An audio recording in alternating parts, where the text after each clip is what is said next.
नौरंगपुर गांव में मोहन अपने परिवार के साथ रहता है। मोहन सब्जियां बेचकर अपने खानदान का गुजारा करता है। उसकी बीवी रत्ना भी उसका हाथ बटाती है और घर के बाहर छोटी सी घनी जगह में टमाटर की खेती करती है। मोनी और करण भी इस काम में अपनी अम्मी की मदद करते हैं। लीजिए अब्बूजान, हम टमाटर तोड़ लाए हैं। आज इतने ही टमाटर निकले हैं क्या? हाँ पापा, बाकी टमाटर बेहद कच्चे थे, इसलिए हमने वो नहीं तोड़े। ये अच्छा किया। इस बार हमारा काम सही चल रहा है, इसलिए हमें मोनी का निकाह कर देना चाहिए। हाँ, मैं भी यही सोच रहा था। मैंने बड़े भैया से बात की है, हम जल्दी मोनी की शादी कर देंगे। हाँ, ये ठीक रहेगा। मोहन ने भी सब्जियों का ठेला सजाया और सब्जियां बेचने निकल गया। शाम को मोहन बेहद खुशी खुशी घर आया। तभी रत्ना ने पूछा, क्या हुआ, आज बेहद खुश नजर आ रहे हैं? अरे हाँ, बेहद खुशी की बात है। बताइए ना, क्या हुआ? 10 रुपए किलो बिकने वाला टमाटर आज 100 रुपए किलो बिका है। क्या, सच में? हाँ, आज मैंने सारे टमाटर 10 गुना दाम में बेचे हैं। अब हम जल्द ही अमीर हो जाएंगे। ये तो बेहद खुशी की बात है। हाँ, अब हमारा सारा काम ठीक चलेगा और हम मोनी की शादी भी अच्छे से कर देंगे। वो और उसका सारा खानदान बेहद खुश था, लेकिन ये खुशी 2-3 दिन की ही थी। एक शाम गांव का जमींदार धनराज आया और बोला, अरे मोहन, मोहन, अरे कहाँ हो? बाहर आओ जरा। जी आया सरपंच साहब। सुना है आजकल बेहद अमीर हो गए हो। क्या सरपंच साहब, आप भी कैसी बातें कर रहे हैं? टमाटर से कोई कैसे अमीर हो सकता है? क्यों भाई, तुम्हारे पास इतने सारे टमाटर है, फिर भी तुम खुद को अमीर नहीं मान रहे हो? यह महंगाई तो कुछ ही दिन की है और टमाटर के पेड़ भी ज्यादा नहीं है। अच्छा ठीक है, हमारी बात मानो और आधे टमाटर हमें दे दो। आप इतने बड़े आदमी हैं और गरीब के पेट पर लात क्यों मार रहे हैं? ज्यादा मत बोलो, वरना तुम्हारे लिए अच्छा नहीं होगा। आप हमें मामूली से टमाटर के लिए धमकी दे रहे हैं? ये कोई मामूली टमाटर नहीं है, इसका खामियाजा तुम्हें भुगतना होगा। इतना कहकर जमींदार धनराज वहाँ से चला गया। 2-3 दिन ऐसे ही निकल गए।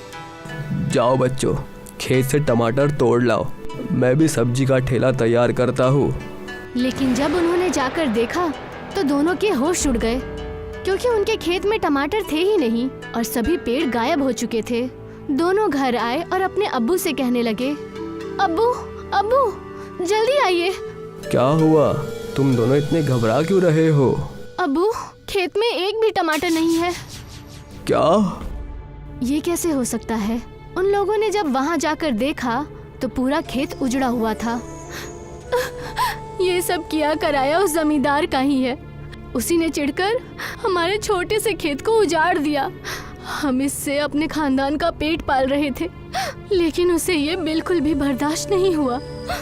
अगर मैंने उस दिन सरपंच की बात मान ली होती तो आज मुझे ये दिन नहीं देखना पड़ता। हाँ, अगर आधे टमाटर के पौधे उसे दे देते तो आज हमें अपने खेतों से हाथ नहीं धोना पड़ता।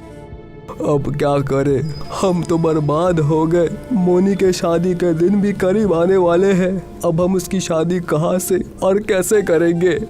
अब रोने से कोई फायदा नहीं है, जो होना था वो हो चुका है। हाँ बुजान, इसीलिए हमें अब आगे का सोचना चाहिए। पापा, आप ही तो कहते हैं ना कि कोई हमारे हाथ का छीन सकता है, लेकिन हमारी किस्मत का छीन नहीं सकता। पूरा खानदान घर आ गया। जमींदार अपने घर बेहद खुश होकर घूम रहा था। तभी उसकी बीवी ने आकर पूछा, क्या हुआ जी, आज सुबह सुबह पक्षियों की जगह तुम चहक रहे हो? आज बात ही कुछ ऐसी है।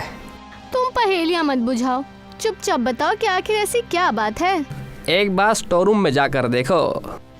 जमींदार की पत्नी स्टोर रूम में गई। वो भी उसके पीछे पीछे जाने लगा। पूरा स्टोर रूम लाल लाल टमाटरों से भरा हुआ था। उसकी बीवी ये सब देखकर चौंक गई। हाँ, हमारे पास इतने सारे टमाटर कहाँ से आए? हम लोग तो बहुत अमीर हो गए।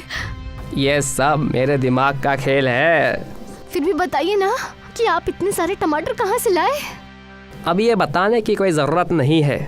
तुम्हें जितने टमाटर चाहिए तुम रख लो, मैं बाकी टमाटर को मंडी में बिकवा देता हूँ। ठीक है, 4 पैसे घर में आ जाएंगे। जबकि मोहन का खानदान दुखी था।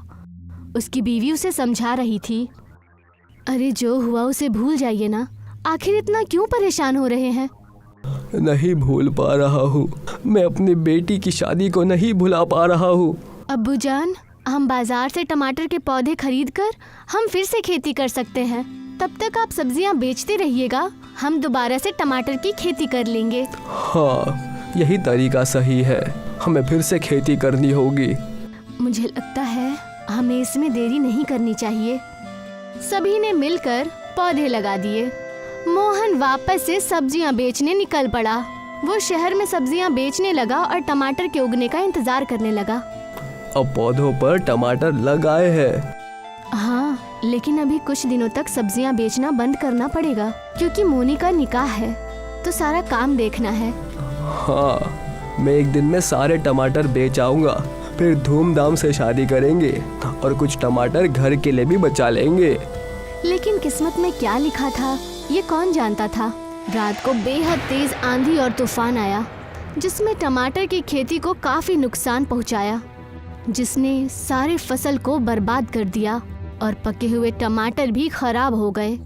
जब सुबह को रत्ना ने उठकर देखा तो मोहन को आवाज लगाई, अजी सुनते हैं, जल्दी आइए। अब क्या हुआ? सुबह सुबह क्यों चिल्ला रही हो? देखिए, हमारी सारी फसल बर्बाद हो गई, हम बर्बाद हो गए। हे ऊपर वाले, ये तूने क्यों कर दिया? बार बार गरीबों को क्यों परेशान कर रहे हो? अब क्या होगा? क्या करेंगे हम? पापा, अब हम क्या करेंगे? जो ऊपर वाले की मर्जी होगी वही होगा। सारे लोग बेहद उदास हो गए और वापस घर आ गए। तुम उदास मत हो, सब कुछ ठीक हो जाएगा। कुछ ठीक नहीं होगा। 2 दिन में मोनी का निकाह है।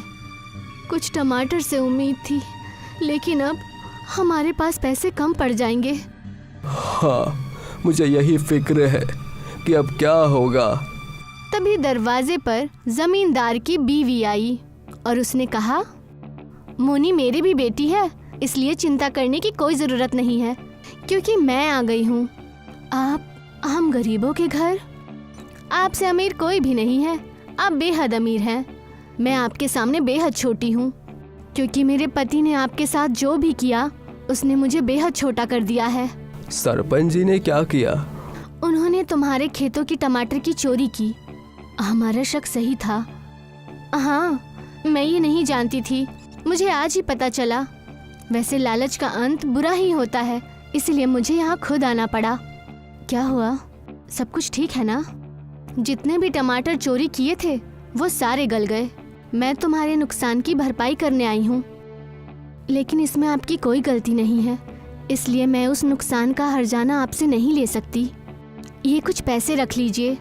मोनी मेरी भी बेटी है और उसका निकाह धूमधाम से कीजिए। मोहन और रत्ना के मना करने के बाद भी मेनका ने नुकसान के सारे पैसे दे दिए और माफ़ी मांगकर वहाँ से चली गई। एक ये है कि इतनी अच्छी है और एक इनका पति है कि दुष्ट है। ऊपर वाले ने सब कुछ सही कर दिया। अब हम मोनी का निकाह अच्छे से कर सकते हैं। ये सुनकर सब लोग बेहद खुश हो गए।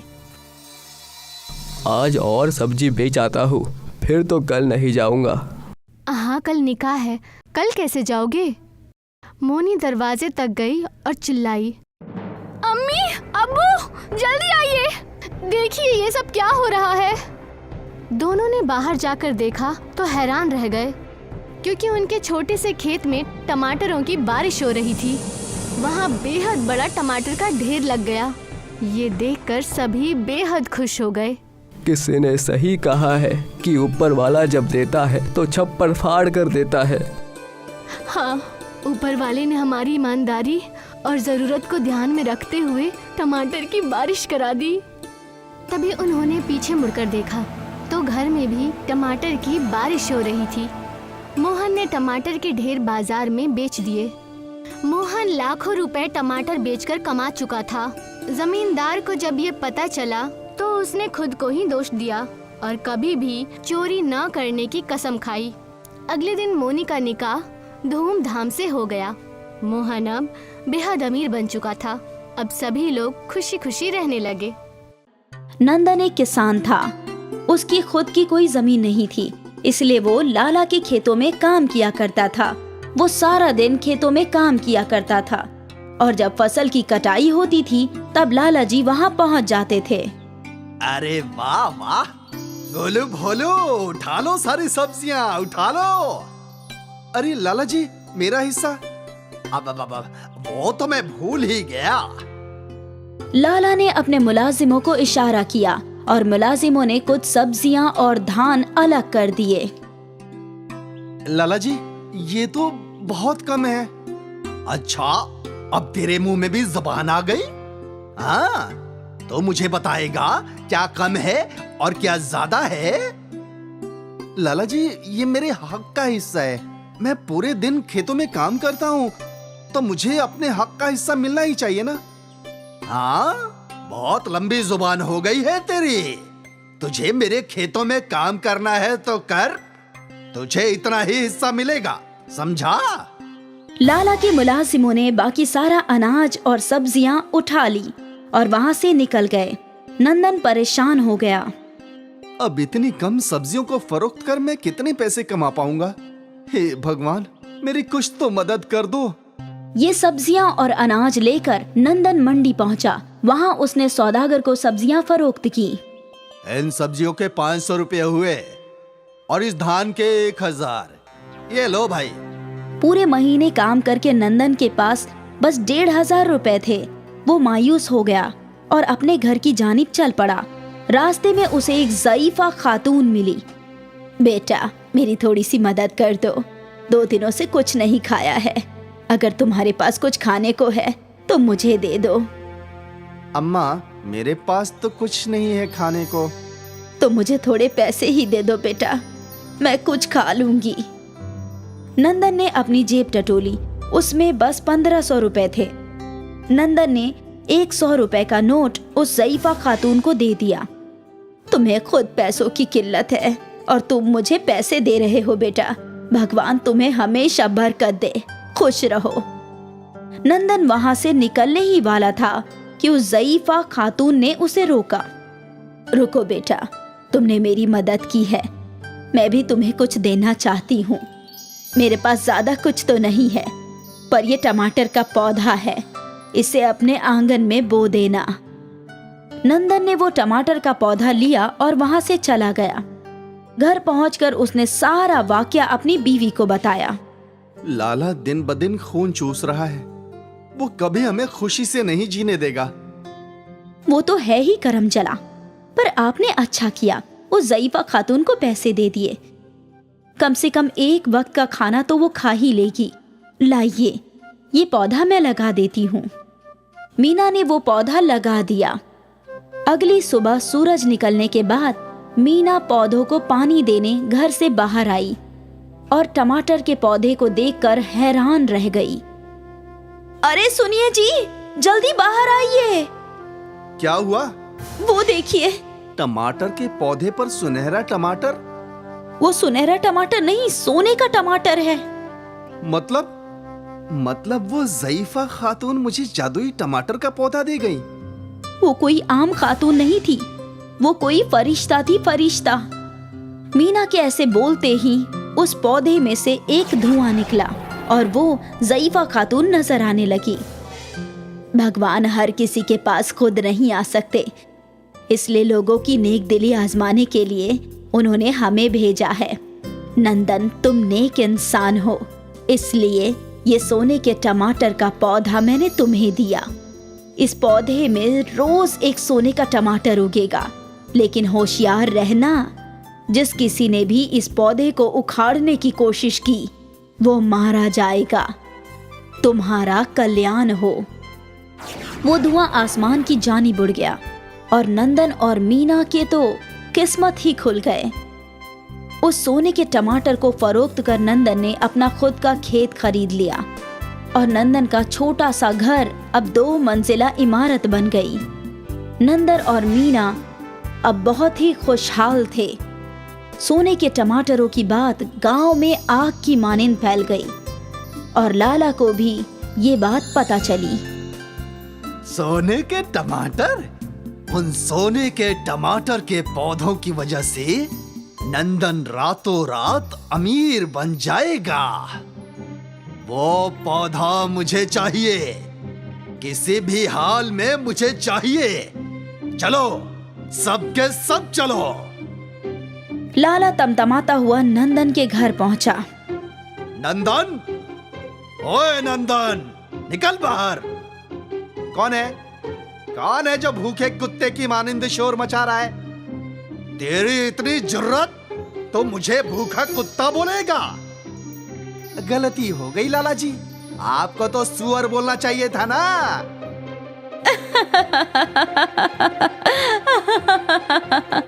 हंसती है, मुझ पे हंसती है। 2 पैसे क्या आ गए? तुम दोनों मेरा मजाक उड़ाओगे? गोलू भोलू, नंदन की बीवी को पकड़ लो। गोलू भोलू ने फौरन मीना के हाथ बांध दिए। अरे अरे, ये क्या कर रहे हो? चल मेरे साथ। छोड़ दो मुझे। मेरी बीवी को छोड़ दो, छोड़ दो लाला जी। अब आया ना ऊंट पहाड़ के नीचे। अगर तुझे तेरी बीवी चाहिए तो वो सोने के टमाटर का पौधा मुझे दे दे, दे दे दे दे। लेकिन होशियार रहना, जिस किसी ने इस पौधे को उखाड़ने की कोशिश की वो मारा जाएगा। तुम्हारा कल्याण हो। नंदन को ज़ईफा खातून की बात याद आ गई और उसकी शक्ल पर एक मुस्कान आई। मैं देता हूँ, मैं तुम्हें वो पौधा देता हूँ, पर तुम्हें खुद उस पौधे को जमीन से उखाड़ना होगा। अब हाँ हाँ, ठीक है, इसमें कौन सी मुश्किल है? नंदन लाला को आंगन में ले गया। वो रहा, वो सोने के टमाटरों का पौधा। वाह वाह, अब वो पौधा मेरा है, मेरा। लाला ने जैसे ही जमीन में से पौधे को खींचने की कोशिश की, जमीन में से पौधे की लंबी लंबी जड़ें बाहर आई और लाला के जिस्म पर लिपट गई। अरे अरे, ये क्या? गोलू भोलू, बचाओ बचाओ बचाओ मुझे। लाला को बचाने के लिए उसके मुलाजिम आगे आए और पौधों की जड़ों ने गोलू भोलू को भी लपेट लिया। बचाओ बचाओ। अरे लाला, तेरी वजह से हम भी फंस गए, बचाओ। पौधे की जड़ों ने लाला के साथ साथ गोलू भोलू को भी जमीन में खींच लिया। अब हमें कोई परेशान नहीं कर सकता। बिल्कुल। लाला का खात्मा हुआ और उस रोज के बाद नंदन और मीना के साथ साथ गांव वालों की भी जिंदगी खुशहाल हो गई। सभी को लाला की ज्यादतियों से निजात मिल गया। नंदन के सोने के टमाटर के पौधे ने उसे तो अमीर बनाया ही, साथ ही उसने लाला जैसे जुल्मी का भी खात्मा कर दिया।